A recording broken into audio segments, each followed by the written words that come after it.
बहन जी जो है इस मामले में जितनी मजबूती के साथ उनको लड़ते देखा मैंने आज तक कभी किसी को नहीं लड़ते देखा। वो जैसे हम बात करते हैं जो पहले जो वीरांगनाएं रही हैं, चाहे वो झांसी की रानी की बात हो, चाहे झलकारी बाई की बात हो, उस तरह से उन्होंने तलवार और वो नहीं उठाई, उन्होंने कलम और जो है दिमाग से लड़ाई लड़ी और समाज की जो है समाज के साथ रह करके समाज की सलाम मशूरा के साथ लड़ाई लड़ी। वो मजबूती के साथ डटी रही। उनके ऊपर प्रेशर बहुत था, प्रधानमंत्री और अमित शाह तक का प्रेशर था उनके ऊपर, लेकिन वो हटी नहीं। तो सनातनी है और सनातन के लिए हम लोगों ने सर कटवा दिए। ठीक है, मैं जो है एक बार के तौर पर मैं मान लेता हूँ कि भी सनातन के लिए हमने सर कटवा दिए, लेकिन सनातन ने हमारे साथ क्या किया है? सनातन ने तो हमारे लोगों की हत्याएं की है। जो भगवान वाल्मीकि जो रामायण है उसमें साफ साफ वर्ण है, शंभूक मुनि की जो हत्या है वो किसने की है? वो राम ने की है। तो आज क्या हो रहा है? आज का दौर और वो दौर तो शूद्रों के लिए बराबर है। और डॉक्टर अम्बेडकर शूद्र और अछूत जो शेड्यूल कास्ट है जो इस देश का और जनजाति है उसको महिलाएं इतना समय तक नहीं, क्योंकि हम भी देखते हैं जब कोई घर में वाकया होता है तो कहते हैं कि महिलाएं कोई बेसुध होंगी, कुछ होंगी, फटाफट उठाओ ताकि समय के अनुसार परिस्थितियों को संभाला जा सके। लेकिन वहां पर लगभग 7 से 8 दिन तक उसके सामने रहे। देखो, दिल तो मजबूत है। बिल्कुल। और अब जो है डीएससी दिया गया है, लेकिन ये बात तो कहीं ना कहीं जो है हमारे लोगों को समझनी होगी कि भाई इनकी मांग है, कोई आज तो है नहीं कि बीजेपी आई है, ये तब से ही मांग की गई है। ये मांग थी और सुप्रीम कोर्ट से क्लियर होने के बाद एक पार्टी की सरकार बनी और उसने ये दे दी। इस बात को सिर्फ यहाँ तक ही ले तो अच्छा है। और जो सामाजिक जो खिंचाव की बात है, जो बांटने की बात है, 2 भागों में बांटने की बात है, जिसको पूरा यानी कि कम्युनिटी हम अनुसूचित वर्ग बोल देते हैं।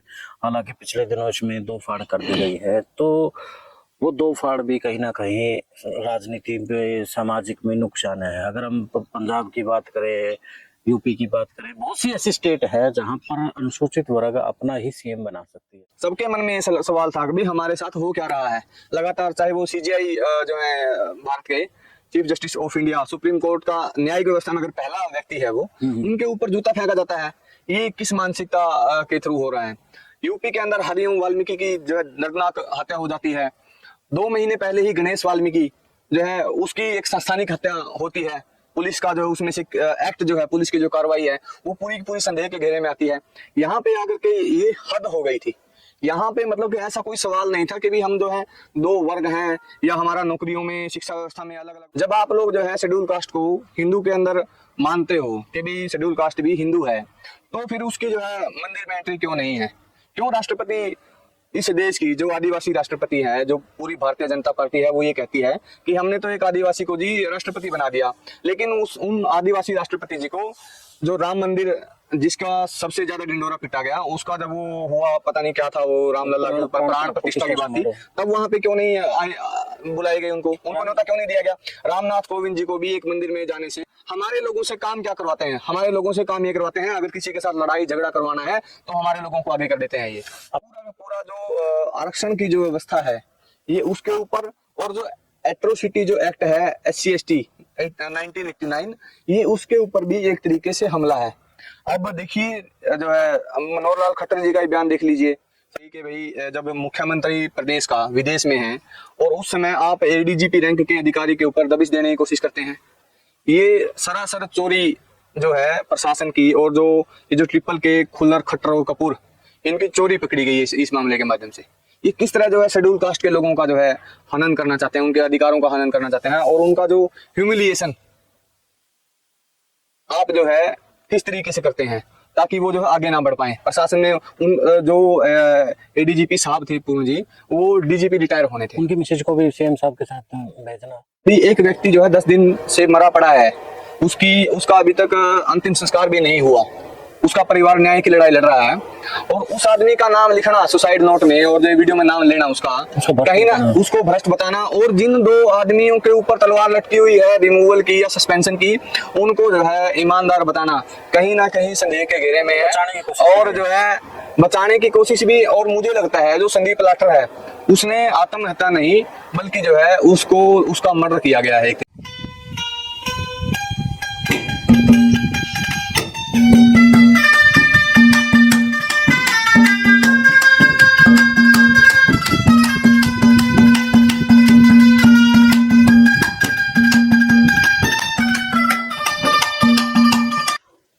सभी को नमस्कार, मैं आपके साथ कुलदीप खंडेलवाल और आप देखना शुरू कर चुके हैं द इनसाइडर न्यूज़। और आज हमारे साथ हैं गुरमेल सिंह ढाबी।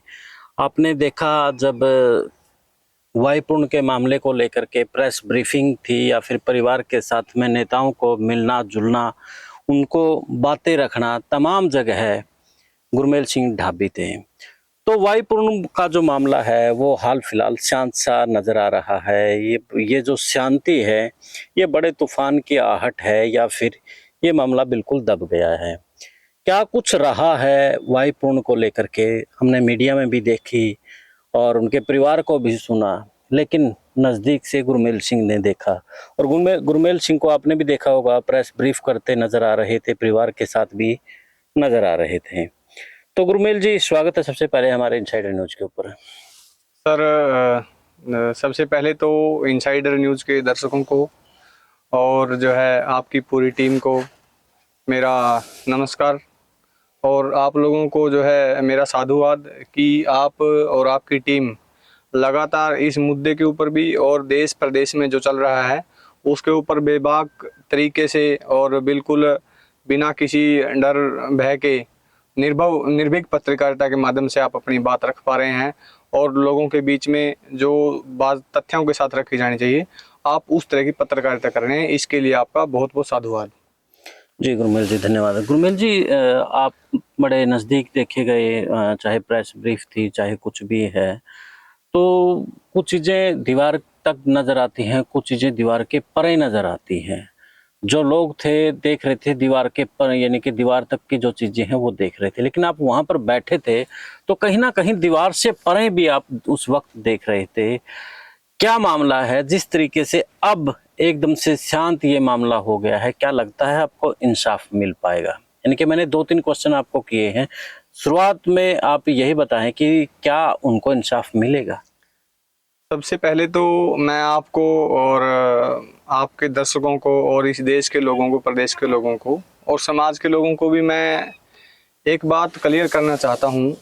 जब मैं वहां पे था तो वहां पे पत्रकारों ने भी और कई सामाजिक साथियों ने भी ये पूछा कि भाई क्या आप के इस परिवार के साथ क्या संबंध है और जो है क्या पहले कभी। मैं एक बात क्लियर करना चाहता हूँ, मेरे उस परिवार के साथ पारिवारिक संबंध नहीं है।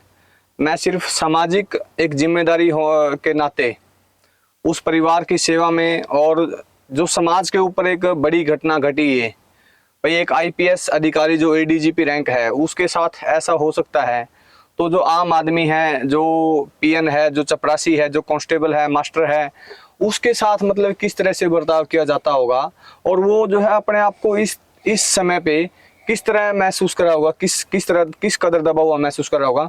हम जो है उस चीज की लड़ाई को लेकर वहां पे उस परिवार के साथ थे।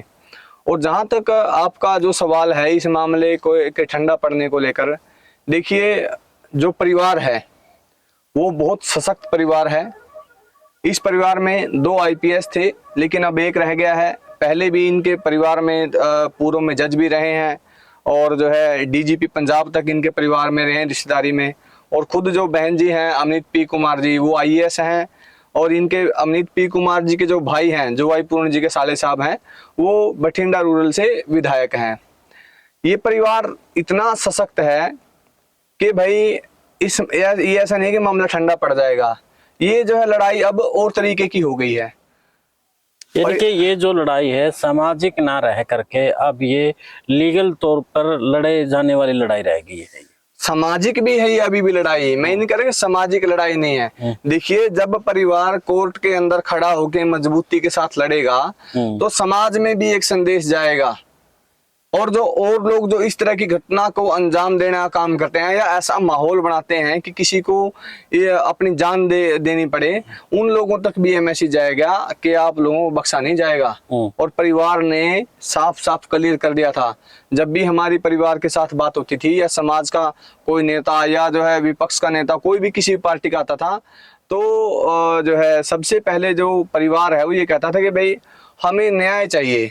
बीच बीच में एक बात आई कि नौकरी की पेश की गई, उस बात को लेकर भी हमने खंडन किया कि भाई आप जिस न्यूज़ चैनल ने वो खबर चलाई थी उससे हमने भी सवाल किया कि आप इसका सोर्स बताएं, कि भाई सोर्स क्या है आपके कि परिवार ने कोई ऐसी बात कही है या सरकार के किसी आदमी ने बात कही है। परिवार जो है इतना कमजोर नहीं है, और परिवार जो है पहले 2 दिन जो महसूस कर रहा था, उसके बाद जब समाज जुड़ा है एक तरह से, परिवार को एक मजबूती मिली है, और परिवार भी समाज के साथ जो है कंधे से कंधा मिला करके और सारे के सारे कदम जो है फूक फूक के कदम रख रहा है। अभी 26 तारीख का ये जो भोग है, जो अंतिम अरदास है, वो रखा गया है पंचकुला के गुरुद्वारा नाडा साहब में। वहाँ पे कम से कम भी जो है 15,000 लोगों को कमेटी जो बनी है, उनका लक्ष्य है वहाँ पे लोगों को इकट्ठे करने का और समाज को एक संदेश देने का कि भाई एक इकट्ठे हो जाओ, नहीं तो जो है इसी तरह मारे जाओगे। मैं आपको इसमें बीच में यानी कि आप बता रहे हैं कि वो परिवार बड़ा सशक्त परिवार है, बड़ा मजबूत परिवार है। अगर समाज उस परिवार के साथ नहीं खड़ा होता तो क्या वो इस मजबूती से अपनी लड़ाई लड़ पाता इंसाफ के लिए? देखिए, शेड्यूल कास्ट की स्थिति ये है आज के अंदर, पहले भी यही स्थिति थी कि चाहे कोई कुछ बन जाए, मिनिस्टर बन जाए, मंत्री बन जाए, एमएलए बन जाए, ठीक है, कोई आईपीएस आईएएस बन जाए, लेकिन जब उसके साथ समाज नहीं है ना विपत्ति में, तो वो कुछ नहीं है। और इस घटना ने भी ये साबित कर दिया है, अगर समाज खड़ा नहीं होता, समाज नहीं जागता कि जो परिवार है, जो वायुपूर्ण जी हैं, उनको न्याय मिलना चाहिए, जो कल्प्रिट्स हैं, जो जिसकी वजह से ऐसी घटना घटी, उनको सजा मिलनी चाहिए। अगर समाज कंधे से कंधा मिला करके परिवार के साथ नहीं खड़ा होता तो समाज परिवार भी टूट जाता, जैसा कि और मामलों में भी होता है। जब जहां समाज खड़ा नहीं होता तो वहां मामले दब जाते हैं, और जब समाज खड़ा हो जाता है, परिवार ने भी ये बात कह दी थी जब भी सरकार के नुमाइंदे आए कि भाई अब ये हमारे हाथ में नहीं है, ये जो मामला है अब समाज के हाथ में है। मैं गुरमेल जी, यही सवाल था मेरा कि जब समाज साथ खड़ा था तो परिवार को भी ये लग रहा था कि आज हमारा जो समाज है हमारे साथ खड़ा है, कभी यानी कि उन्होंने उस समाज की परवाह नहीं की होगी। अक्सर हम देखते हैं जो मंत्री बनता है या फिर अधिकारी बनता है वो समाज को भूल जाता है। जब समाज के लोग उसके पास जाते हैं तो जैसे हम गांव में भी कह देते हैं कि एक प्रकार से बदबू आने लगती है उनको। लेकिन इस मामले ने कहीं ना कहीं जो अधिकारी है, जो मिनिस्टर है, जो बड़ा उस पे ओहदे पे चले जाते हैं, उनकी आंख खोलने का काम तो कहीं ना कहीं किया है। बिल्कुल, देखिए जो घटना हुई वो बड़ी दुर्भाग्यपूर्ण है और बड़ी हम दयनीय स्थिति में हैं और दुखद स्थिति में हैं इस समय पे। लेकिन जिस तरह से जो लोगों के मन में भ्रम था कि भाई हम आईपीएस बन गए, आईएएस बन गए, या हम डीएसपी लग गए, प्रोफेसर लग गए, तो हम जो है सामान्य जो वर्ग है उसके हम समकक्ष हो गए और जो है उसके हम बराबर में हो गए, तो इस घटना ने इस वहम को तोड़ने का काम किया है। जब हम वहाँ पे बैठे थे और वहाँ से आने के बाद भी मेरे पास जो है आईपीएस लेवल के अधिकारियों का भी, आईएएस लेवल के अधिकारियों का भी और डीएसपी लेवल के अधिकारियों का, प्रोफेसरों का, जो सीनियर प्रोफेसर हैं हरियाणा के अंदर भी और दिल्ली और दूसरे प्रदेशों से मेरे पास फ़ोन आए कि भाई इस घटना ने जो है समाज के लोगों को, जो सशक्त लोग हैं, चाहे मंत्री है, चाहे प्रोफेसर हैं, आईपीएस आईपीएस, ये बता दिया कि आप कुछ भी बन जाएं, आप हैं तो दलित ही, आपको समाज की जरूरत है हर समय, चाहे आप कुछ भी बन जाएं। और इस घटना ने समाज को जगाया है, और जो लोग कहीं ना कहीं ये मानते थे कि हम जर्नल के बराबर हैं, उन लोगों का भी ये वहम तोड़ने का काम किया है। जैसे गुरमील जी, एक चीज़ और है कि समाज को लेकर के ही मैं उसी बात को दोबारा रिपीट कर रहा हूँ, इसलिए कर रहा हूँ क्योंकि आज ज़रूरत है उस बात को लेकर के। जब मनरेगा को लेकर के या फिर पेंशन को लेकर के वो समाज एक इस आत्मविश्वास के साथ जाता था कि क्योंकि इमोशनल अटैचमेंट कहीं ना कहीं जातिगत आपस में होती है कि हम आपके समाज से हैं, तो अधिकारियों को रुख होता है तो क्या करें, हमारे लिए सब एक सम्मान है। तो वहाँ से कहीं ना कहीं वो बेरुखी उनको तोड़ कर रख देती थी, वो समाज को कहीं ना कहीं तोड़ने का काम करती थी। लेकिन अब जो आप बता रहे हैं कि वहाँ पर चाहे प्रोफेसर है, चाहे बड़े वो है, वो सब एक मंच पर आने की कोशिश में हैं। लेकिन मेरा सवाल ये है कि क्या वो एक समय के बाद समाज के साथ रहेंगे या फिर एक समय के बाद वो समाज से कट जाएंगे? क्या लगता है आपको दूरगामी जो इसके परिणाम? देखिए, मैं किसी के अंदर तो नहीं घुसा हुआ हूँ, लेकिन मैं एक संदेश जरूर देना चाहता हूँ इस घटना के बाद, और इस घटना के माध्यम से भी, इसके रेफरेंस, इस संदर्भ के माध्यम से समाज के लोगों के साथ जुड़े रहना चाहिए।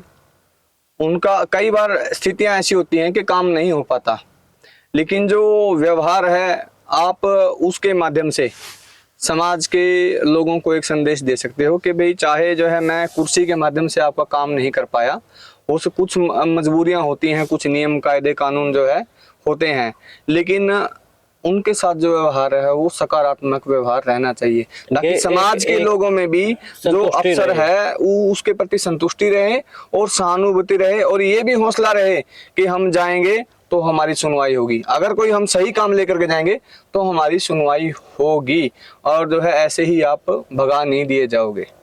और ये कई बार देखने को आता है कि भाई जब शेड्यूल कास्ट का अफसर बैठा होता है, हमारे लोग चले जाते हैं कि भाई नहीं हमारा अफसर है और हमारा काम हो जाएगा, लेकिन नहीं होता।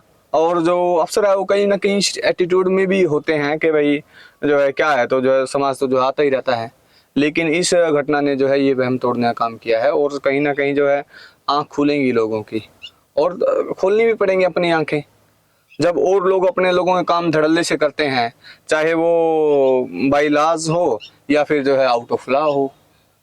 जब और लोग कानून के दायरे में रहकर तो करते ही करते हैं, जब कानून के दायरे से बाहर जाकर भी काम करते हैं अपने लोगों के, तो हमारे लोगों को भी करने पड़ेंगे। हमारे लोगों को भी जो आम लोग हैं समाज के उनको अपने नजदीक लगाना पड़ेगा। उर्मिल जी, ठीक है, एक सामाजिक बात आ जाती है, उसके साथ में एक बड़ा समाज की भी बात कर रहे हैं जिसको पूरा यानी कि कम्युनिटी हम अनुसूचित वर्ग बोल देते हैं। हालांकि पिछले दिनों इसमें 2 फाड़ कर दी गई है, तो वो 2 फाड़ भी कहीं ना कहीं राजनीति में सामाजिक में नुकसान है। अगर हम पंजाब की बात करें, यूपी की बात करें, बहुत सी ऐसी स्टेट है जहाँ पर अनुसूचित वर्ग अपना ही सीएम बना सकती है।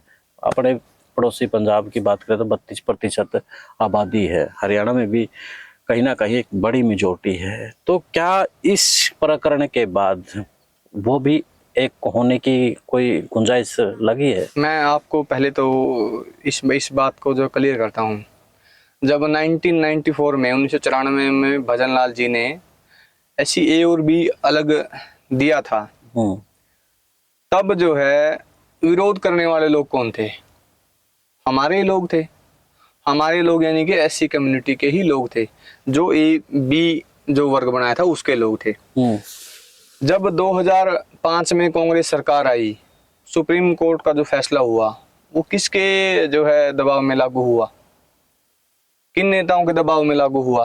पंजाब में भी तो जो है वैसे के वैसे रह गया, वो पंजाब में नहीं टूटा A और B। देखिए, अगर कोई चीज किसी चीज के उस चीज के सकारात्मक परिणाम भी आए, DSC के लिए भी उस समय SC A था और अब जो है DSC दिया गया है, लेकिन ये बात तो कहीं ना कहीं जो है हमारे लोगों को समझनी होगी कि भाई इनकी मांग है, कोई आज तो है नहीं कि BJP आई है ये तब से ही मांग की गई है, ये मांग थी और सुप्रीम कोर्ट से क्लियर होने के बाद एक पार्टी की सरकार बनी और उसने ये दे दी। इस बात को सिर्फ यहाँ तक ही ले तो अच्छा है। और जो सामाजिक जो खिंचाव की बात है, जो बांटने की बात है, 2 भागों में बांटने की बात है, उसको जो है ज्यादा तूल नहीं दिया जाना चाहिए। देखिए, जब गाली मिलती है तो एक साथ ही मिलती है, गाली कोई अलग नहीं मिलती है। जब कोई दूसरा आदमी जो है कोई चिढ़ाता है, कुछ भी गलत बोलता है तो एक साथ बोलता है। अब जो संवैधानिक अधिकार हैं या जो सामाजिक अधिकार हैं, उन चीजों को लेकर सकारात्मक रुख दिखाना चाहिए।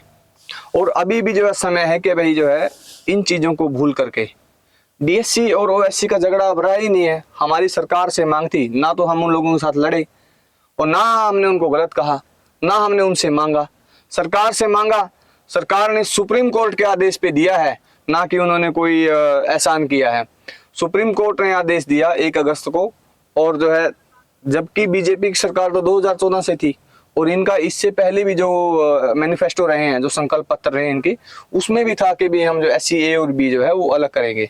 लेकिन जब भी सरकार आने के बाद कोई बात छिड़ती, कोई प्रतिनिधिमंडल मिलता, तो इनका ये कहना था कि मामला सुप्रीम कोर्ट में है और जो है अगर वहां से क्लियर होता है तो हम देंगे। वैसा हुआ भी, लेकिन इस चीज को बांटने के उस पे या उसके उस पे ऐसा नहीं देखा जाना चाहिए। इस बात पे हमारा क्लियर स्टैंड है।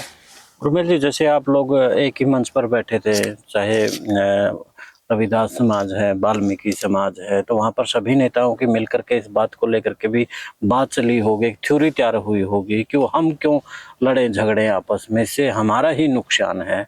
तो क्या ऐसी बात वहाँ पर चली? वैसे तो वो मामला दूसरा था, लेकिन कहीं ना कहीं थोड़ा बहुत तो राजनीतिक बात होती रहती है। देखिए, जब हम लोग वहाँ पे बैठे थे तो जो है पूरा का पूरा एससी समाज, अगर हम OSDSC कह करके सिर्फ हम इसको हरियाणा तक सीमित कर देते हैं। अब वहाँ पे जब हम बैठे तो वहाँ पे हिमाचल से भी लोग आ रहे थे, उत्तराखंड से भी लोग आ रहे थे, पंजाब से भी, हरियाणा से भी, यूपी से भी। किसी भी व्यक्ति के मन में ये सवाल नहीं था कि भाई हम लोग जो है अलग कर दिए गए हैं। सबके मन में ये सवाल था कि भाई हमारे साथ हो क्या रहा है। लगातार चाहे वो CJI जो है भारत के chief justice of India, supreme court का न्यायिक व्यवस्था में अगर पहला व्यक्ति है वो, उनके ऊपर जूता फेंका जाता है। ये किस मानसिकता के थ्रू हो रहा है? यूपी के अंदर हरिओम वाल्मीकि की जो है दर्दनाक हत्या हो जाती है। 2 महीने पहले ही गणेश वाल्मीकि जो है उसकी एक संस्थानिक हत्या होती है। पुलिस का जो उसमें से एक्ट जो है, पुलिस की जो कार्रवाई है वो पूरी की पूरी संदेह के घेरे में आती है। यहाँ पे आकर के ये हद हो गई थी।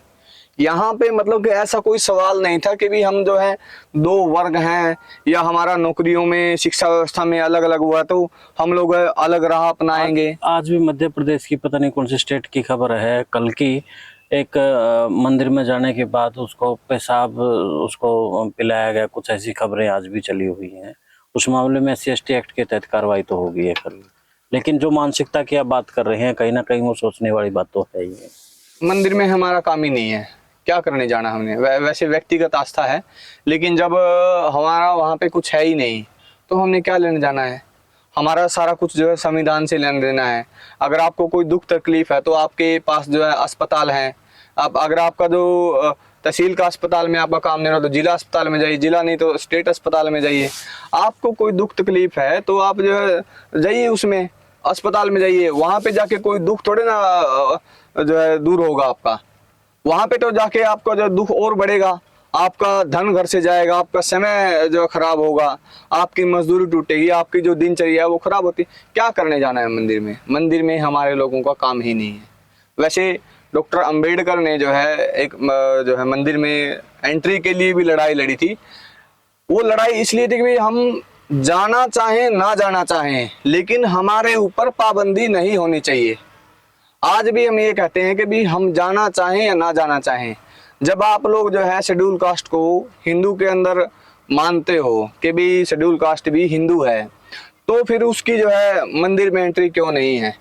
क्यों राष्ट्रपति इस देश की जो आदिवासी राष्ट्रपति है, जो पूरी भारतीय जनता पार्टी है, वो ये कहती है कि हमने तो एक आदिवासी को जी राष्ट्रपति बना दिया, लेकिन उन आदिवासी राष्ट्रपति जी को जो राम मंदिर जिसका सबसे ज्यादा ढिंढोरा पिटा गया, उसका जब वो हुआ पता नहीं क्या था, वो रामलला के ऊपर प्राण प्रतिष्ठा की बात थी, तब वहां पे क्यों नहीं आए, बुलाई गई उनको न्योता क्यों नहीं दिया गया?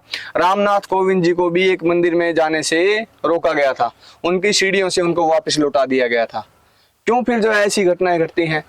ये सवाल उन लोगों से है जो लोग जो है हिंदू धर्म के ठेकेदार बनते हैं और जो हिंदू धर्म के अंदर शेड्यूल कास्ट को जो है एक समेटने की कोशिश करते हैं, भीड़ बनाने की कोशिश करते हैं।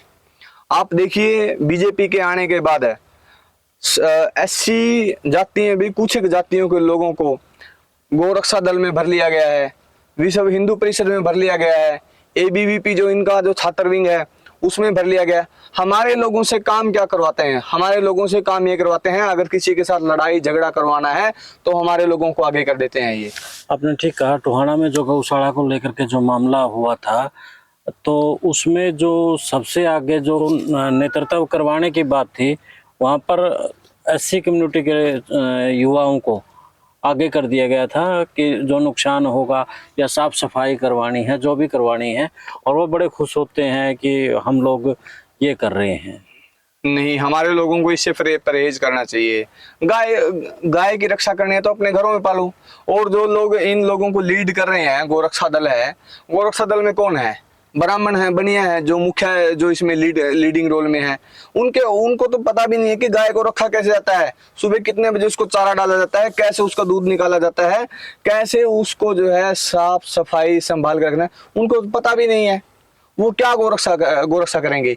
ये सिर्फ गोरक्षा के नाम पर जो है एक जो दो समुदाय हैं भारत देश के अंदर, उनमें जो है सिर्फ झगड़ा करवाने का ये लोग काम करते हैं और उस झगड़े के लिए हमारे लोगों का इस्तेमाल करते हैं। हमारे लोग भोले भाले लोग उनके चंगल में फंस जाते हैं और फिर जब झगड़ा हो जाता है वो अपना फुर हो जाते हैं और हमारे लोग जो है मारे जाते हैं। तो गुरमेल फिर दोबारा हम आते हैं वायुपूर्ण के ऊपर ही। वायुपूर्ण के परिवार के पास आप बैठे थे, चर्चाएं अलग अलग देश में चली, कभी उनको भ्रष्टाचार के साथ जोड़ा गया, कभी उनको दूसरे तरीके से जोड़ा गया। जो रियलिटी है वो क्या कुछ थी? देखिए, अगर मैं ये बात कहूँ, अगर भ्रष्टाचार का मामला है तो आप जो है उसको जो है ठीक तरीके से चैनलाइज करके थ्रू प्रॉपर चैनल आप क्यों नहीं कार्रवाई करते। आपको क्या जरूरत पड़ गई कि भाई जब मुख्यमंत्री प्रदेश का विदेश में है और उस समय आप एडीजीपी रैंक के अधिकारी के ऊपर दबिश देने की कोशिश करते हैं। ये सरासर चोरी जो है प्रशासन की, और ये जो ट्रिपल के खुल्लर खट्टर और कपूर, इनकी चोरी पकड़ी गई है इस मामले के माध्यम से। ये किस तरह जो है शेड्यूल कास्ट के लोगों का जो है हनन करना चाहते हैं, उनके अधिकारों का हनन करना चाहते हैं और उनका जो ह्यूमिलिएशन आप जो है किस तरीके से करते हैं ताकि वो जो है आगे ना बढ़ पाए। प्रशासन ने उन जो एडीजीपी साहब थे पूर्ण जी, वो डीजीपी रिटायर होने थे, उनके मैसेज को भी सीएम साहब के साथ भेजना। देखिए अभी इसमें तो मैं क्या कहूँ कि भी क्या इसके पीछे क्या कॉन्स्पिरेसी है, कुछ ना कुछ भी चली थी कि कुछ ना कुछ हो सकता है कि भाई पीछे से पत्नी को भी भेजो यहाँ से, सीएम साहब भी जा रहे हैं, अब पीछे से इनकी मदद करने वाला कोई नहीं मिलेगा। आप देखिए एक अधिकारी डीजीपी के पास फोन करता है, डीजीपी जब उसको रास्ता नहीं देता, जो एसपी उसके नीचे है, उसके अंडर में है, वो उसका फोन नहीं उठाता, तो आप देखिए उसके ऊपर किसका हाथ होगा, कितनी बड़ी शक्ति जो है उसको दी गई होगी मौखिक तौर पर कि आपको जो करना है, जिस तरह से करना है आप एग्जीक्यूट करिए इस प्लान को, लेकिन जो है आपको पूरा संरक्षण दिया जाएगा। आप सोचिए एसपी फोन नहीं उठा रहा है डीजीपी का, किस तरह से जो कितनी प्लानिंग के साथ जो है इस घटना को अंजाम दिया गया है। ये पूरी की पूरी साजिश है और पूरा जो है शेड्यूल कास्ट के जो अफसर हैं उनको एक तरीके से बदनाम करने की कोशिश चाहिए। और ये जो घटना है इसको आम तरीके से नहीं देखना चाहिए, एक व्यक्ति चला गया उस तरीके से ना देखें। ये पूरा का पूरा जो आरक्षण की जो व्यवस्था है ये उसके ऊपर, और जो एट्रोसिटी जो एक्ट है SC/ST 1989, ये उसके ऊपर भी एक तरीके से हमला है। अब देखिए जो है मनोहर लाल खट्टर जी का ही बयान देख लीजिए। सबसे पहले उन्होंने डॉक्टर अंबेडकर के ऊपर हमला किया कि भाई जो है अकेले डॉक्टर अंबेडकर ने थोड़ी ना जो है संविधान लिखा है, मैं संविधान के लिए, अरे जो यूटर्न भी ले लिया उस मामले में। यूटर्न तो ले लिया, यूटर्न तो तब लिया ना जब ये जो है मुंह में उंगली दे के देखते हैं भी, देखते हैं इनके मुंह में दांत हैं कि नहीं है। लेकिन जो है जब भी भारतीय जनता पार्टी के लोगों ने ऐसी कोशिश करी है, समाज ने उसका खुल करके विरोध किया है।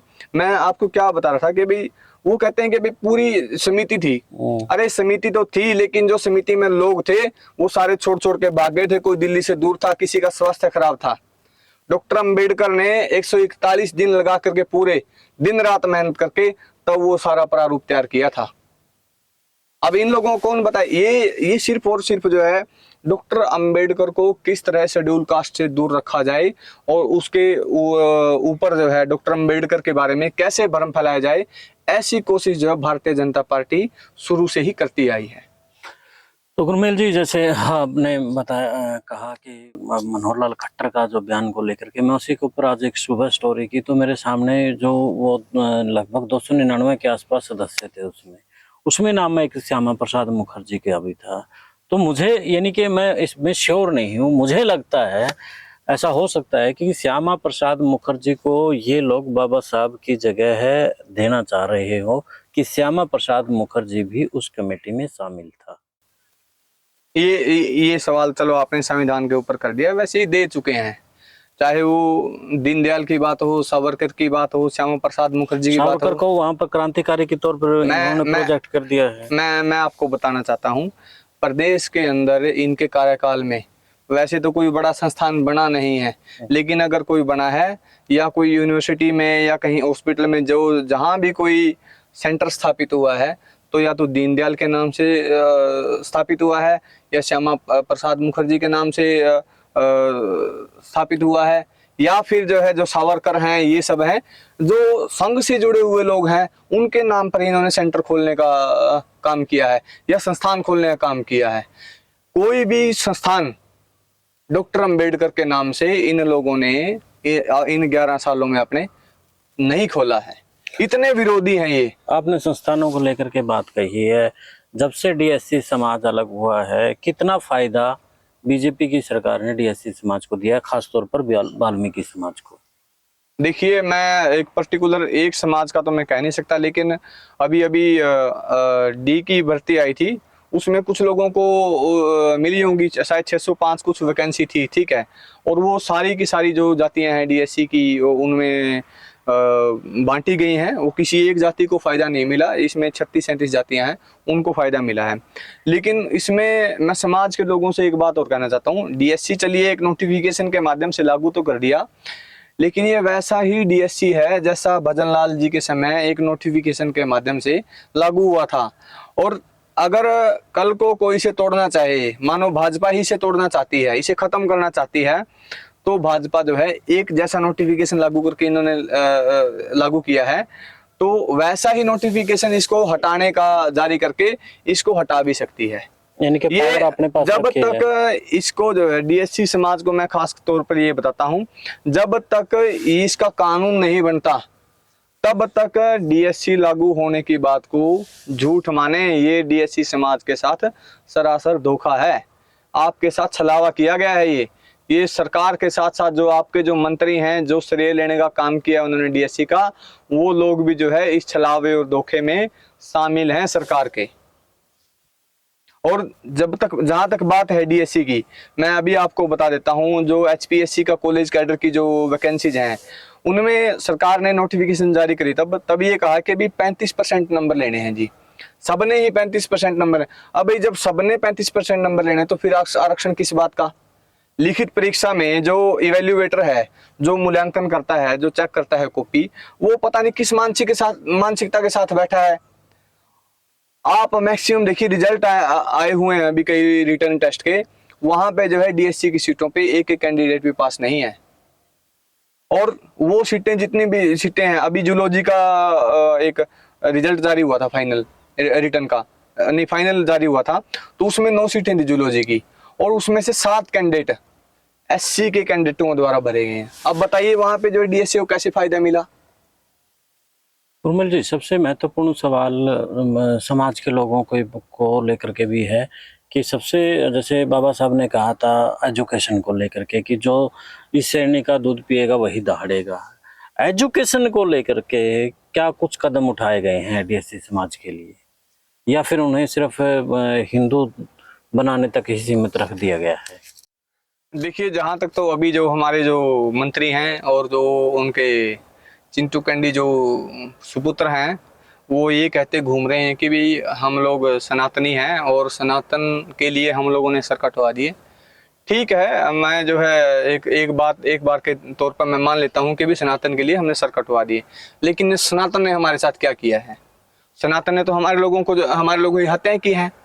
जो भगवान वाल्मीकि की जो रामायण है, उसमें साफ साफ वर्ण है। शंभूक मुनि की जो हत्या है, वो किसने की है? वो राम ने की है। तो आज क्या हो रहा है? आज का दौर और वो दौर तो शूद्रों के लिए बराबर है। और डॉक्टर अंबेडकर शूद्र और अछूत, जो शेड्यूल कास्ट है जो इस देश का और जनजाति है, उसको शूद्र कहते थे। तो आज भी हमारे साथ तो वैसे ही व्यवहार हो रहा है।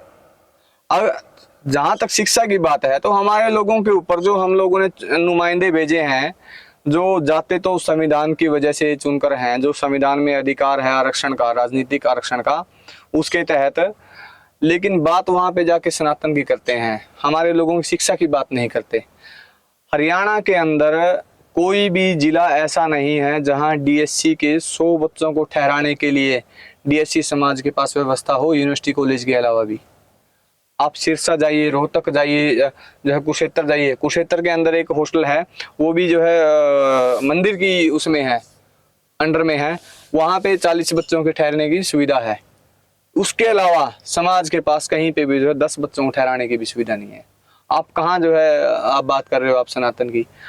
होना ये चाहिए, आप लोग जो है अपने लोगों के लिए हर शहर में जहाँ पे विश्वविद्यालय हैं वहाँ पे आप 500 बच्चों को ठहरने की व्यवस्था करवाएं, उनके खाने की, पीने की, रहने की व्यवस्था करवाएं।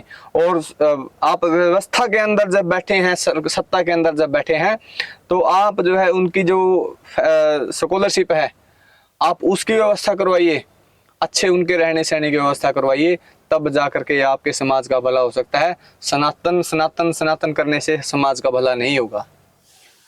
तो अंतिम में मैं आपसे 2 सवाल हैं मंत्री को लेकर के कि जिस तरीके से विधायक और मंत्री दोनों इस सिलसिला जो ये प्रकरण था इससे दूरी बना करके नजर आई है हमें, जहां तक हमने देखा। क्या उनकी दूरी थी? क्या कुछ उनका आप लोगों को सपोर्ट था उस वक्त? मैं आपको एक वाक़या बताता हूँ। 7 तारीख को ये घटना हुई और जो है 9 तारीख को सुबह एक खबर छपती है। दैनिक जागरण या दैनिक भास्कर अखबार था, मेरे पास स्क्रीनशॉट है, मैंने साथ के साथ स्क्रीनशॉट ले लिया था। मैं आपको हूबहू लाइनें पढ़ के बताता हूँ। कृष्ण बेदी मंत्री जी हैं जो हरियाणा सरकार में सामाजिक न्याय मंत्री, वो क्या कहते हैं, ये यदि खबर है कुरुक्षेत्र से। देखिए, करोड़ों वर्ष पहले भगवान वाल्मीकि जी ने महाकाव्य रामायण की रचना कर दुनिया को जीवन दर्शन दिखाया, बताया कि व्यक्ति का व्यवहार आचरण कैसा हो। महर्षि वाल्मीकि दुनिया की सबसे बड़ी समरसत्ता को लिखने वाले महापुरुष हैं। अब महापुरुषों के नाम से शिक्षण संस्थान स्थापित किए जा रहे हैं। देश में सनातन धर्म को दोबारा से जीवित किया जा रहा है। वर्ष 2047 तक सनातन भारत पूर्ण रूप से विकसित किया जाएगा। अब आप बताइए, एक जो है एडीजीपी रैंक का अधिकारी जो है हमारा आत्महत्या करके उसकी डेड बॉडी मोर्चरी में रखी हुई है चंडीगढ़ के अंदर, और एक जो है मंत्री इसी समाज का, मैं छोड़ दीजिए वाल्मीकि है क्या है, मैं शेड्यूल कास्ट का कहूंगा, और उसके ऊपर जिम्मेदारी भी है सामाजिक न्याय की। वो आदमी कितना गैर जिम्मेदाराना बयान दे रहा है। उसको चाहिए था तुरंत वहां से रवाना होता, चंडीगढ़ जाता, और जो है जो मुख्यमंत्री जी के बाद देख रहे हैं सारे हरियाणा को, चाहे वो सीएस हो या फिर जो प्रिंसिपल चीफ सेक्रेटरी हैं, जाता और कहता कि इनको अभी रिमूव करो यहाँ से, और अगर नहीं हटाओगे इन दोनों को तो हमारा इस्तीफा चको। इस्तीफा आपके अंदर जो है धमकी देने की भी ताकत नहीं है। क्या वो साथ क्या खड़े होंगे लोग? वो जो दूसरी पार्टी के विधायक थे वो साथ थे या उनका भी कोई खास वो नहीं था? नहीं, देखिए, जिसको जब टाइम लगा और जो है जब हमने देखा उनके भी ट्विटर पे भी और जो सोशल मीडिया जो हैंडल देखे, तो उनको हमने वॉच किया पूरी तरीके से, तो उनकी सोशल मीडिया पे कोई एक्टिविटी नहीं थी। जबकि इन मंत्री साहब की जो है लगातार इनके प्रोग्राम फिक्स थे, ये लगातार बयान दे रहे थे और चीजों के ऊपर लिख रहे थे, लेकिन वाई पूर्ण जी के ऊपर भी जो है एक भी शब्द पे 3-4 दिन तक कोई शब्द नहीं बोला इन्होंने, ना सोशल मीडिया के ऊपर ना किसी मीडिया में। और जब मीडिया ने इनसे पूछा तो इन्होंने कहा कि चंडीगढ़ पुलिस का मामला है, जो उसमें हरियाणा का क्या रोल है। अरे, जो 2 अफसर हैं जिनका उन्होंने नाम लिखा है वो तो हरियाणा के ही हैं, हरियाणा का ही डीजीपी है, और रोहतक जिला पंजाब में तो नहीं है, दिल्ली में तो नहीं है, या यूपी में है कि भाई वो एसपी जो है रोहतक वाला वो यूपी का है या चंडीगढ़ का है, वो तो हरियाणा का है। अब मामला हरियाणा का था। इतना गैर जिम्मेदाराना बयान और इतना गैर जिम्मेदाराना व्यवहार इस मामले में जो है कृष्ण बेदी ने जो है कोई किसी भी तरह का सकारात्मक रोल नहीं निभाया। और जब सरकार ने जिम्मेदारी लगाई तभी ये लोग वहां पे पहुंचे, चाहे कृष्णलाल पंवार की बात हो चाहे कृष्ण बेदी की बात हो, वहां पे भी इन्होंने सरकार को ये नहीं कहा कि अगर आप जो है परिवार की बात नहीं मान रहे तो हम जाएंगे नहीं उनके पास में। ठीक है, हम सामाजिक तौर पर जो है सांत्वना देने जाएंगे, हम जो है उनको श्रद्धांजलि देने जाएंगे, लेकिन सरकार की बात लेकर के नहीं जाएंगे। लेकिन इन लोगों ने भी जो वहाँ पे दलाली करने की कोशिश की है, वहाँ पे परिवार के ऊपर प्रेशर बनाने की कोशिश की है कि भी आप समझौता करो, आप डीजीपी को और एसपी को हटाने की बात पे ना अड़ो। लेकिन जो है इन इन इन लोगों की एक नहीं चली वहां पे। परिवार मजबूती के साथ खड़ा रहा और इन लोगों को भी, दोनों लोगों को, चाहे कृष्णलाल पवार हो चाहे कृष्ण बेदी हो, इन लोगों को भी जो है वहां से भगाने का काम किया। अब हम आते हैं आईएएस के ऊपर। हमारा अंतिम सवाल है आपसे कि वो एक महिला थी और उसका पति ने सुसाइड कर ली थी। उसके लिए बड़ा खौफनाक मंजर था। वो सामने उसके पति लगभग 5 से 7 दिन तक वो देखती रही, उनका संस्कार नहीं हुआ। वो अंदर से कहीं ना कहीं टूट गई होगी, क्योंकि महिला भावुक होती है। वो महिलाएं इतना समय तक नहीं, क्योंकि हम भी देखते हैं जब कोई घर में वाकया होता है तो कहते हैं कि महिलाएं कोई बेसुध होंगी, कुछ होंगी, फटाफट उठाओ ताकि एक समय के अनुसार परिस्थितियों को संभाला जा सके। लेकिन वहाँ पर लगभग 7 से 8 दिन तक उसके सामने रही। देखो, दिल तो मजबूत है। बिल्कुल। तो कैसी स्थिति थी उस वक्त, क्योंकि आप तो वहाँ पर थे? देखिए बहन जी जो है इस मामले में जितनी मजबूती के साथ उनको लड़ते देखा मैंने आज तक कभी किसी को नहीं लड़ते देखा। वो जैसे हम बात करते हैं जो पहले जो वीरांगनाएं रही हैं, चाहे वो झांसी की रानी की बात हो चाहे झलकारी बाई की बात हो, उस तरह से उन्होंने तलवार और वो नहीं उठाई। उन्होंने कलम और जो है दिमाग से लड़ाई लड़ी और समाज की जो है, समाज के साथ रह करके समाज की सलाह मशूरा के साथ लड़ाई लड़ी। वो मजबूती के साथ डटी रही। उनके ऊपर प्रेशर बहुत था, प्रधानमंत्री और जो अमित शाह तक का प्रेशर था उनके ऊपर, लेकिन वो हटी नहीं। हाँ, तब जो है कहीं ना कहीं उनका हौसला जरूर टूटा होगा जब एएसआई संदीप लाठर ने जो है आत्महत्या करी थी और बेबुनियादी तरीके से जो है उनका नाम लिखा गया। मेरी उस परिवार के लिए भी सांत्वनाएं हैं। संदीप के साथ भी मेरी जो है बड़ी वो है आत्म संवेदनाएं हैं, उसके परिवार के साथ भी और उनके साथ भी, कि किसी का भी इस तरह चले जाना जो है बहुत दुखद है। जिस तरह से वायुपूर्ण जी की जान कीमती थी, उसी तरह संदीप लाठर जो है उनकी जान भी कीमती थी। लेकिन जो है कॉन्स्पिरेंसी क्या है इसके पीछे, इसका खुलासा जो है होना चाहिए। आप सोचो कि भी एक व्यक्ति जो है 10 दिन से मरा पड़ा है, उसका अभी तक अंतिम संस्कार भी नहीं हुआ, उसका परिवार न्याय की लड़ाई लड़ रहा है और उस आदमी का नाम लिखना सुसाइड नोट में और जो वीडियो में नाम लेना उसका कहीं ना उसको भ्रष्ट बताना, और जिन 2 आदमियों के ऊपर तलवार लटकी हुई है रिमूवल की या सस्पेंशन की, उनको जो है ईमानदार बताना कहीं ना कहीं संदेह के घेरे में है। बचाने की कोशिश और जो है बचाने की कोशिश भी। और मुझे लगता है जो संदीप लाठर है उसने आत्महत्या नहीं बल्कि जो है उसका मर्डर किया गया है एक तरीके से, ताकि जो वायुपूर्ण जी का मामला है वो दबाया जा सके। लेकिन इसमें भी जो है समाज के लोगों ने, चाहे वो शेड्यूल कास्ट के लोग हैं, चाहे जिस समाज से जिस जाति से संदीप लाठर था, जिसका संबंध था उसका, तो उन लोगों ने भी बड़ी समझदारी से काम लिया। और किसी तरह का प्रदेश के अंदर जो भारतीय जनता पार्टी की एक नीति रहती है कि जो जिस नीति का ये विरोध करते थे जब आज़ादी के टाइम पे कि भाई जो बांटो और राज करो, ठीक वैसी ही जो नीति है वो भारतीय जनता पार्टी प्रदेश में अपनाना चाह रही थी। वो दलितों और जो जाटों का, जो खासकर मैं नाम लेता हूँ, अभी तक सीधा कोई टकराव नहीं था इनके कार्यकाल में। उनका टकराव करवाना चाहती थी। और जो जाट नॉन जाट की जो एक अवधारणा थी वो उसको एक बहुत ही कड़ी मजबूती देना चाहती थी। लेकिन दोनों ही जो समाज हैं, चाहे वो जाट जाति है चाहे वो अनुसूचित जाति समाज है, ये जो अवधारणा को मजबूती मिलती है, अगर थोड़ा सा भी कुछ भी 19-21 बात होती तो उसको जो है ये समाज तोड़ने में कामयाब रहा है। हरियाणा के लोग इस अवधारणा को जो है, जो ये पनपती और जो मजबूत होती, इसको तोड़ने में कामयाब रहे हैं। उनकी जो बेटियां रही हैं, 2 बेटियां हैं मेरे ख्याल से उनकी, तो उनका भी यानी कि बड़ा, हम उनकी पत्नी को कह रहे हैं, बेटियों का भी तो देखा जाए कितना मजबूत दिल रहा होगा। सामने उनके पापा की लाश है और वो लड़ाई लड़ रही हैं, तो उनका क्या कुछ वो था? देखिए उनका सारा परिवार जो है एक था और एक शुरू में यही आवाज़ थी कि अभी पापा को न्याय मिलना चाहिए और दोषी जो हैं वो बख्शे नहीं जाने चाहिए। समाज की भी यही मांगे थी, परिवार भी समाज के साथ जो फूक के कदम रख रहा था और समाज भी परिवार के साथ तालमेल बना करके फूक फूक करके कदम रख रहा था।